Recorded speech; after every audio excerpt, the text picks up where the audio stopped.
오늘부터 골로새서를 살펴보려고 합니다. 골로새서는 바울이 골로새에 있는 교회에 보낸 편지입니다. 골로새서는 골로새 그 지역은 에베소에서 동쪽으로 약 160km 정도 떨어진 곳에 있는데 인구도 많고 번화한 도시였다라고 말하고 있습니다. 그러니까 바울이 편지를 보낸 그 동네, 그 교회는 전부 다 번성한 도시였다라고 볼 수 있어요. 사람이 별로 없는 시골이 아니고 번성한 도시에 교회가 세워졌고 그런 곳에 편지를 보냈다라고 볼 수가 있어요. 골로새 교회는 바울이 직접 세운 교회가 아닙니다. 그렇다면 골로새 교회는 누가 세웠을까요? 우리가 골로새 교회는 바울의 동역자이자 제자인 에바브라가 개척한 것으로 추정을 합니다. 골로새서 1장 7절 8절에는 이렇게 기록하고 있어요. 이와 같이 우리와 함께 종된 사랑하는 에바브라에게 너희가 배웠나니 그는 너희를 위한 그리스도의 신실한 일꾼이요 성령 안에서 너희 사랑을 우리에게 알린 자니라 라고 말하고 있어요. 그러니까 골로새 1장 7절을 보면은 우리와 함께 종된 사랑하는 에바브라에게 골로새 교회가 배웠다. 성경을 배우고 복음을 배웠다라고 이렇게 말씀하고 있어요. 이런 것들을 볼 때 바로 이 에바브라가 골로새 교회를 개척한 거다라고 우리가 추측을 하게 됩니다. 그는 바울에게 복음을 듣고 배웠고 그가 듣고 배운 복음을 골로새 지역에 가서 전파한 것으로 우리가 볼 수 있어요. 예수님께서 제자들에게 복음을 가르쳐 주시고 또 땅까지에서 내 증인이 되라 라고 말씀하셨잖아요. 바울은 디모데에게 또 듣고 보고 배운 바를 또 남에게 가르치라라고 말씀했잖아요. 그러니까 우리는 복음을 듣고 배워야 되고 우리가 듣고 배운 복음을 또 다른 사람에게 이렇게 가르쳐주고 전수해 줘야만 된다는 것이에요. 그래서 그 복음이 대를 이어서 이어지게끔 하는 것, 그것이 하나님의 뜻이고 계획이다라는 거예요. 그런데 지금 우리나라가 그것에서 지금 실패하고 있는 거죠. 우리나라가 옛날 복음이 흥황할 때는 엄청난 사람들이 예수 그리스도를 믿었는데 이제 지금 학생들 10대, 20대에는 복음을 모르는 시대가 되어버렸다는 거예요. 10대, 20대들이 복음을 받아들이는 용률이 지금 4%라고 합니다. 100명 중에 4명이 예수를 믿는다라는 거예요. 그러니까 예전에 한참 복음을 할 때는 국민들 10명 가운데, 예를 들어 100명 가운데는 25명이 예수를 믿는다 그랬는데 지금은 4명이 예수를 믿는다. 그러면 선교학에서는 미전도 종족이라 그럽니다. 복음이 전파되지 않는 나라라고 합니다. 그러니까 우리나라 지금 청소년들한테는 복음이 전혀 증거되지 않는 나라고 또 우리나라가 전 세계 나라에 비하면 이 신을 믿지 않고 종교와 상관없이 살아가는 사람들이 굉장히 많은 나라로 이렇게 설문조사 결과 나오고 있다는 거예요. 그러니까 우리 사회가 지금 우리가 살고 있는 사회가 신을 부정하는 사회로 가고 있는 것입니다. 우리나라에서 이렇게 살고 있으니까 세계가 다 그런 줄 아는데 세계가 다 그런 게 아니고 우리나라가 그런 부분에서 상당히 이게 앞서가 안 좋은 의미에서 수치가 높은 나라다라고 이렇게 볼 수가 있는 거지요.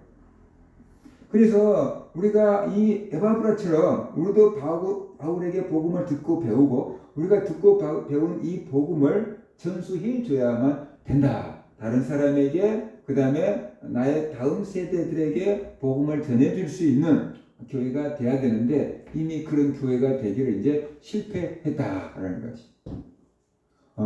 지난번에 작년인가 이게 목사 장로 수장회를 갔는데 카이스트 총장님, 전 카이스트 총장님이 나오셨어요. 그분이 이제 자기가 카이스트 총장으로서 은퇴하고 이제 국가 발전을 위해서 또 이제 사회적으로 하는 일은 있는데 개인적으로 자기 사명이 무엇이냐 그렇게 얘기를 해요.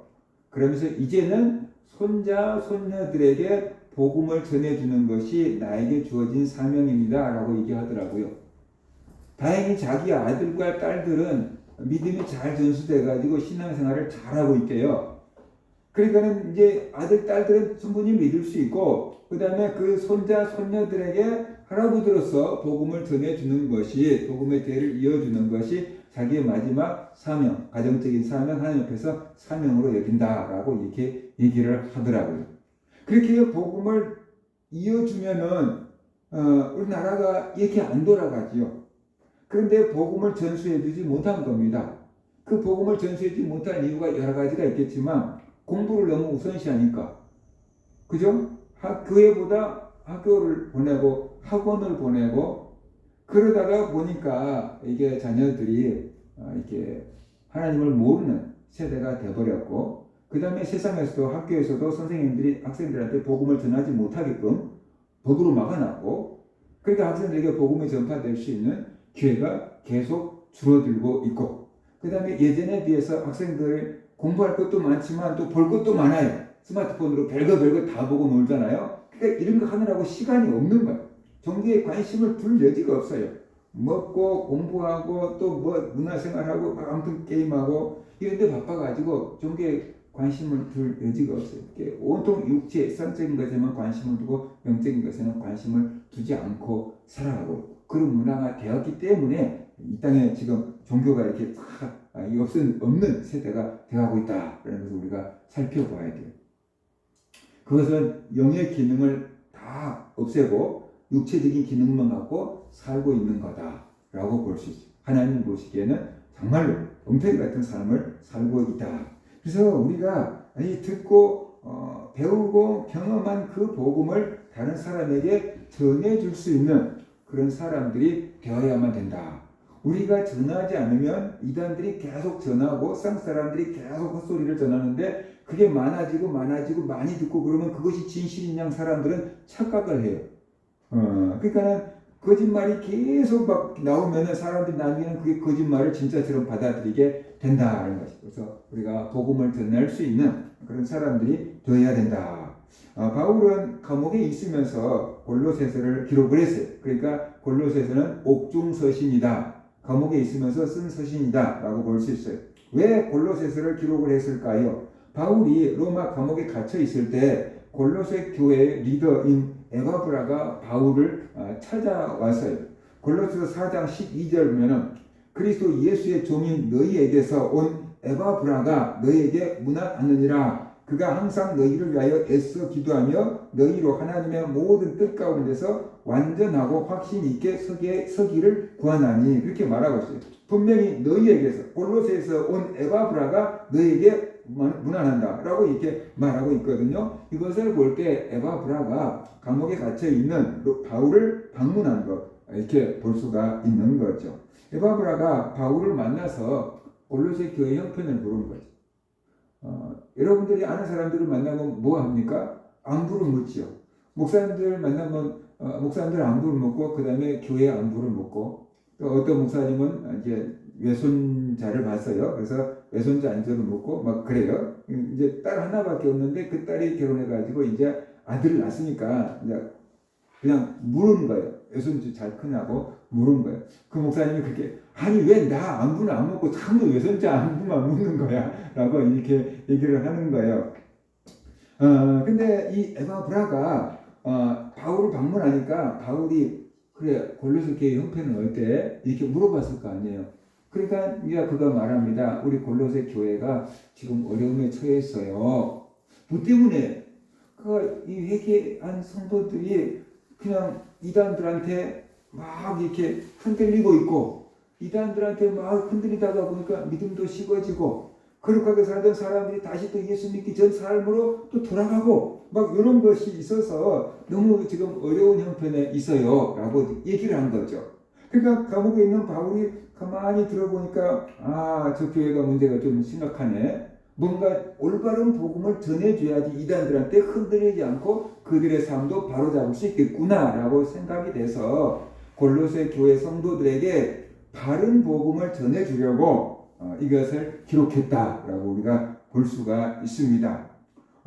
골로새 교회가 어떤 이단들이 들어왔을까요? 2장을 보면 골로새 교회에 들어온 이단들의 가르침이 몇 가지 기록이 되어 있어요. 골로새 2장 8절 보면은 누가 철학과 헛된 속임수로 너희를 사로잡을까 주의하라. 이것은 사람의 전통과 세상의 초등학문을 따름이요 그리스도를 따름이 아니니라 라고 말하고 있습니다.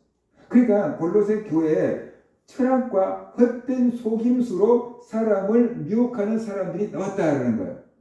그런데 그 철학을 가지고 그때 속임수를 뭐라고 하냐 그러면 사람의 전통과 세상의 초등학문이다 라고 말하고 있어요. 당시 철학은 오늘날이 말한 철학이 아니에요. 오늘날 말한 철학에다가 수학, 과학, 기하학 다 합쳐놓은 것을 철학이라고 그래요. 그래서 지금도 대학교에서 교수들이 공부 끝까지 하고 받으면 박사학위를 받는데 PhD를 주잖아요. 철학 박사학위를 주잖아요. 그것을 최고로 학문적인 꼭대기에 올라갔다 그래서 PhD를 주는 건데 그게 철학 박사를 주는 거예요. 그러니까 당시에 철학자들이 수학도 하고 기하학도 하고 법학도 하고 철학도 하고 막 다 한 거예요. 이 사람들은 진짜로 만물 박사였던 거죠. 오늘날은 박사들은 뭐 경영학이면 경영학, 뭐 예술학이면 예술학, 체육학이면 체육학, 막 이런 식으로 분야가 나누어져 있는데 예전에 철학한 사람들은 혼자서 다 해요. 모든 분야를 다 아우고 있는 거죠. 그러니까 인간적으로 볼 때는 철학은 최고의 경지에 있는 학문이었던 거예요. 그런데 바울은 그것을 뭐라고 하냐면 세상의 초등 학문이다라고 얘기하고 있잖아요. 그럼 바울이 어떻게 이런 얘기를 할 수 있었겠어요? 바울도 당시에 최고 학문까지 이룰 만큼 공부를 많이 한 사람이에요.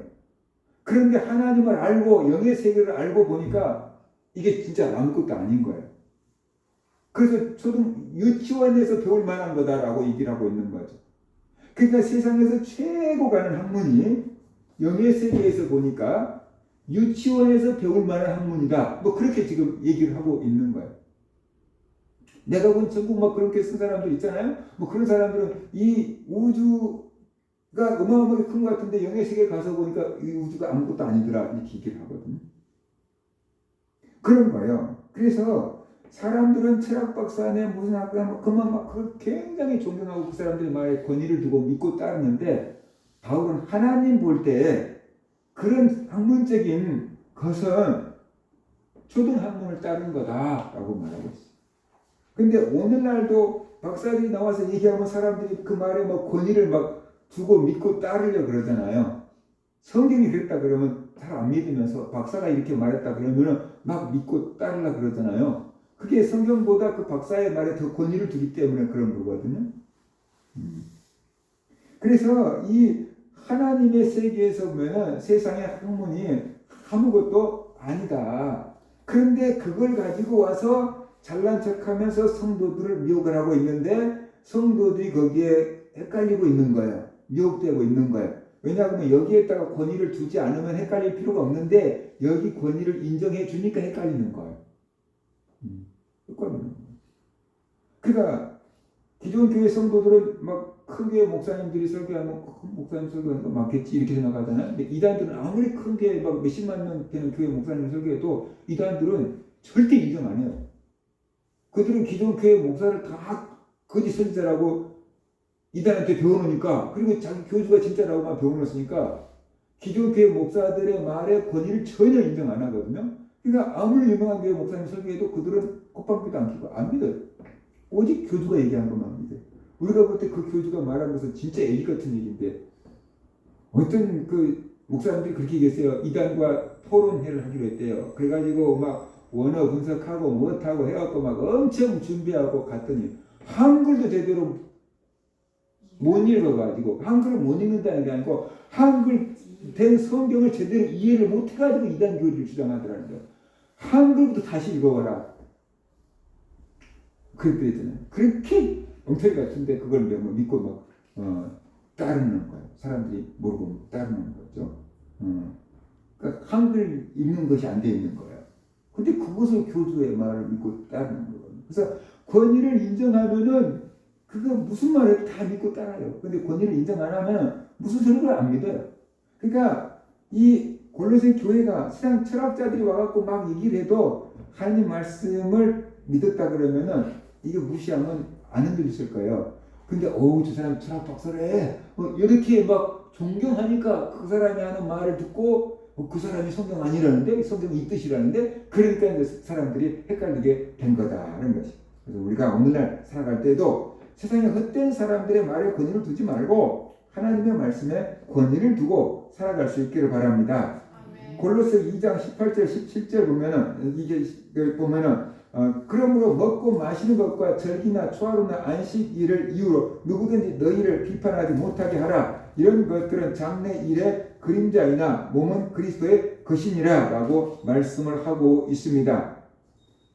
그러니까 여기서 뭔 얘기를 하고 있냐면 먹고 마시는 음식의 규례, 유대교에서 그게 중요했죠. 그 다음에 초하루나 안식일 같은 규정을 가지고 골로새 교회 성도한테 너희는 왜 먹어서는 안 될 음식들을 먹냐? 그거 비난한 거예요. 너희들은 왜 안식일을 안 지키고 주일을 지키냐? 그러면서 비난한 거예요. 우리는 조상 때부터 하나님을 믿어왔다. 우리는 하나님이 이런 거 먹지 말아서 안 먹는다. 근데 너희는 하나님 믿는다면서 이거 먹어? 우리는 안식일 지켜야겠다. 안식일 지키지 않으면 하나님께서 벌을 준다. 너희는 안식일 안 지키네? 하나님 믿는 거 아니야. 막 이렇게 하는 거야. 그러니까 골로새 교회 성도들이 이방인들이 많았는데 그 성도들이 어떻게 되겠어요? 우리가 되게 잘못 믿는 것 같은데? 우리가 뭐 잘못된가 봐. 그러면서 이제 막 헷갈리기 시작한 거예요. 왜 자기들이 음식 규례가 바뀌었는지, 왜 안식일 대신에 주일을 지키는지 그런 게 제대로 입력이 안 됐던 거죠. 이제 초기 교회니까. 그래서 그런 것들 때문에 많이 이렇게 흔들리고 있었다라고 볼 수 있어요. 골로새 2장 18절 19절 보면은 아무도 꾸며낸 겸손과 천사 숭배를 이유로 너희를 정죄하지 못하게 하라. 그가 그 본 것을 의지하여 그 육신의 생각을 따라 헛되이 과장하고 머리를 붙들지 아니하는지라. 온 몸이 머리로 말미암아 마디와 힘줄로 공급을 받고 연합하여 하나님이 자라게 하심으로 자라느니라 그랬어요. 그러니까 쉽게 말하면 겸손한 척 하면서 천사를 숭배하도록 사람들을 미혹했다 하는 것이. 천사를 숭배하도록 미혹한. 하나님은 절대 천사를 숭배하는 대상이 아니죠. 하나님을 숭배하는 것이지 천사를 숭배하는 건 아니죠. 근데 천사를 숭배하게끔 가르치는 거예요. 그것도 지금 잘못된 가르침이 지금 들어오고 있다는 것입니다. 그래서 이단들은 세상의 초등학문이나 헛된 속임수, 또 유대계의 전통, 뭐 이런 것들을 통해서 골로새 교회 성도들을 흔들고 있는 것입니다. 바울은 이런 이단들의 문제가 기독론이 잘못됐다라고 생각한 거예요. 기독론은 뭐냐 그러면 예수님이 누구인가 하는 이론을 정립해 놓은 게 기독론인데 모든 이단들은 거의 다 기독론이 틀린 거예요. 예수를 제대로 알고 믿어야지 구원을 받잖아요. 근데 예수를 잘못 알고 잘못 믿으면 아무리 믿어봤자 구원을 못 받잖아요. 그러니까 이단들은 다 기독론에서 나가 떨어져서 틀리기 때문에 이단이다 라고 부른 겁니다. 나하고 뭐 조금 달라서 이단이 아니고 기독론이 잘못됐기 때문에 이단. 어떤 이단들은 예수님의 신성, 예수님이 하나님의 아들이라는 것을 안 믿고, 어떤 이단들은 예수님이 사람으로 오셨다, 100% 사람이다, 이것을 믿지 않고 뭐 이런 식이 되는 거죠. 그러니까 2000년 동안 기독교에 많은 이단들이 등장하게 됐는데 그들의 많은 이론이 기독론, 예수님이 누군가 제대로 정립이 되지 않았기 때문에 그렇게 이단이 만들어지게 된 거다. 그래서 이단들에게 속지 않으려고 그러면 예수님이 누구인가 하는 기독론이 정확하게 정립이 되어야 한다라는 것입니다. 그래서 바울은 이 골로새 교회에 들어온 이단들은 그리스도의 신성을 부정한다라고 생각을 했어요. 그래서 그리스도의 신성을 굉장히 정립하고 굉장히 강조하면서 골로새서를 기록을 하고 있다는 것입니다. 그래서 골로새서를 통해서 그리스도가 하나님이고 그리스도의 신성을 강조하고 있으니까 우리가 그런 것들을 배울 수 있어야만 된다는 것이에요. 이런 것들을 보면 초대 교회 때부터 이단들이 있었다는 거죠. 이단들은 예수님이 오실 때도 있을 거예요. 이단들은 마지막 때가 되면 더 많이 나온다 그랬어요. 예수님께서 마지막 징조를 가르쳐 주시면서 그 중에 하나가 많은 거짓 선지자들이 나올 거라고 했어요. 마태복음 24장 11절 거짓 선지자가 많이 일어나 많은 사람을 미혹하겠으며 그랬어요. 마지막 때 많은 사람들이 귀신의 가르침을 따를 것이라고 했어요. 디모데전서 4장 1절 그러나 성령이 밝히 말씀하시기를 후일에 어떤 사람들이 믿음에서 떠나 미혹하는 영과 귀신의 가르침을 따르리라 라고 말씀하고 있어요. 그러니까 우리는 이들로부터 믿음을 지켜야 돼요. 그러기 위해서는 하나님의 말씀을 바르게 배워야 되고 하나님 말씀 중에서 특별히 예수님이 누구신가 그것을 우리가 분명하게 배울 수 있어야만 된다. 지금까지 정립된 기독론 간단하게 얘기하면 예수님은 100% 하나님, 100% 사람. 그래서 하나님의 아들이고 사람이고 이렇게 지금 얘기합니다. 근데 이단들은 이 둘 중에 하나를 너무 강조합니다. 하나님이란 것만 너무 강조하면 인간을 무너뜨려 버리는 이단도 있고 인간 예수를 너무 강조하다 보면 하나님인 예수가 무너져 버린 경우가 있어요. 균형을 잃어버려요. 그래서 이단이 되는 거다. 그래서 우리가 알아야 돼요. 바울은 교회를 사랑했습니다. 성도들을 사랑했습니다. 그래서 바울은 건강한 교회를 꿈꿨고 바른 교리를 가르치는 교회를 꿈꿨던 것이죠. 그래서 교회를 세우고 이단들로부터 바른 교리를 지키는 것을 사명으로 여겼어요. 그래서 감옥에 있으면서도 골로새서를 기록했다라고 볼 수 있어요.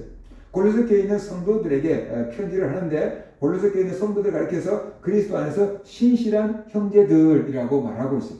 그러니까 바울은 그리스도 안에서 신실한 형제들에게 편지를 보냅니다. 그들에게 왜 보냅니까? 그 신실한 믿음을 지키도록 하기 위해서 편지를 보내고 있어요. 그리고 골로새 교회 평안을 위해서 편지를 씁니다. 그래서 골로새 교회를 축복을 합니다. 하나님으로부터 은혜와 평강이 너에게 있을지어다 라고 말하고 있어요.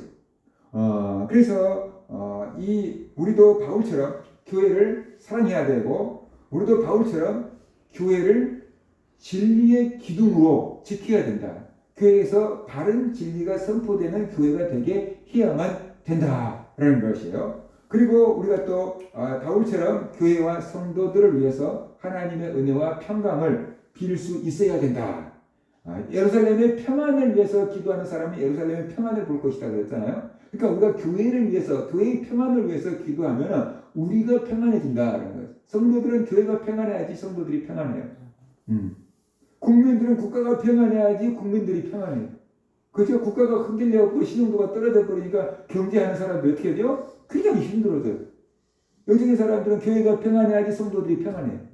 그러니까 교회의 평안을 빌을 때 곧 그것이 내 평안이 되는 거다. 이런 것을 우리가 알아야 돼요. 그래서 바울은 이 골로새 교회의 평안을 위해서 또 바른 진리를 지키도록 하기 위해서 편지를 보내고 있습니다. 어떤 자격으로 편지를 보냅니까? 그리스도 예수의 사도라는 자격으로 편지를 보내고 있습니다. 바울은 하나님의 뜻으로 말미암아 그리스도 예수의 사도가 되었다라고 말하고 있습니다.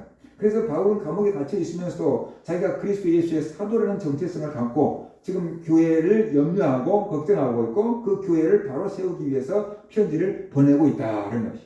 그러니까 하나님의 그 메시지를 전해주고 있는 거예요. 그러니까 바울의 말로 받지 말고 하나님의 말씀으로 들을 때 그 교회가 바른 진리 가운데 설 수가 있게 되는 것입니다. 우리도 이 똑같은 세상 속에서 살아가고 있는데 세상의 철학이 우리에게 막 이렇게 들어옵니다. 우리가 알지 못하는 세상의 철학이 있습니다. 포스트 모더니즘, 뉴 에이지 막 그런 세상의 철학이 그냥 학교에서 가르쳐 주는 게 아니고 문화화돼서 나옵니다. 철학자들이 그런 책을 씁니다. 그러면 그런 책을 읽고 그 영화나 드라마 작가들이 그런 것에 의해서 드라마나 영화의 대본을 씁니다. 그러면 또 연출하는 사람들이 그걸 연출해갖고 텔레비전에 나오고 노래가 나오고 영화가 나오고 연속곡이 나옵니다. 그리고 사람들이 그런 것들을 보면서 책은 안 읽는데 연속곡은 보고 영화는 보니까 그런 사상에 물듭니다. 그래서 하나님 말씀과 상관없는 쪽 생각을 막 갖는 겁니다. 유행이 있어요. 이단들도 있어요. 타종교도 있어요. 우리가 이렇게 여러 가지 종교가 혼합되어 있는 그 종교 다원주의 속에서 살아가고 있어요. 이 속에서 우리가 믿음을 지켜야 되거든요. 그 믿음을 지키려고 하면 어떻게 돼야 되는가? 사도들이 가르쳐준 진리를 붙잡아야 된다는 거죠. 기독교가 2000년 동안 예수님으로부터 사도들로부터 전해져 내려오는 기독교 진리가 있거든요. 그 2000년 동안 전해져 온 기독교 진리를 우리가 붙잡고 믿어야 돼요. 그런데 그게 아니고 2000년 동안 이단이라고 흘러내려온 그 계보의 족보의 가르침을 믿고 따르면 이단이 되는 거예요. 해 아래 새 것이 없다고 오늘날 많은 이단들도 있지만 그 이단들이 초대교회 때부터 흘러내려온 그런 어떤 영적 흐름과 성경을 보는 그 안경을 끼고 이단들이 되어 나오는 거예요. 잘못된 안경을 끼고 이단들이 나오는 거예요. 그러니까 2000년 동안 사도들이 전해준 그 신앙을 지키는 것이 바른 믿음을 지키는 거다. 그렇지 않고 누군가가 갑자기 계시받았다고 이상한 소리를 하는데 보면은 초대교회 때부터 있었던 이단 사슬일 때가 굉장히 많다라는 거죠. 2000년 동안 성경 갖고 안 나와본 것이 없이 거의 다 나와봤지 않겠습니까? 그러니까 자기가 깨달았다는 것이 다 이단한테 들어봤으니까 이단한테 영감받아서 이단 사설이 나오는 거죠. 그래서 이 교회가 2000년 동안 수많은 이단들과 싸우면서 만들어져 온 진리라는 게 있어요. 그 진리를 믿고 따르는 것이 우리가 바른 믿음을 지키는 거다. 것을 우리가 알아야 됩니다. 그래서 우리 모든 성도들이 우리가 지금 골로새 교회에 산 현실처럼 세상의 철학이나 학문이나 유행 그런 것들이 우리를 흔들고 있고 여러 가지 이상한 종교들도 이단들도 우리를 흔들고 있어요. 기독교 성경을 믿지 못하게 있고 하나님을 믿지 못하게 하고 예수님을 삐딱하게 믿게 만들고 있어요. 그 속에서 우리가 바른 믿음을 지키기 위해서 기독론을 바르게 정립하고 사도들이 전해준 그 믿음, 2000년 동안 교회가 지켜온 그 믿음, 또 교회에서 가르쳐준 그 믿음을 잘 배워서 믿음을 지키며 살아가는 그런 성도들 되시기를 주의 이름으로 축원합니다. 아멘.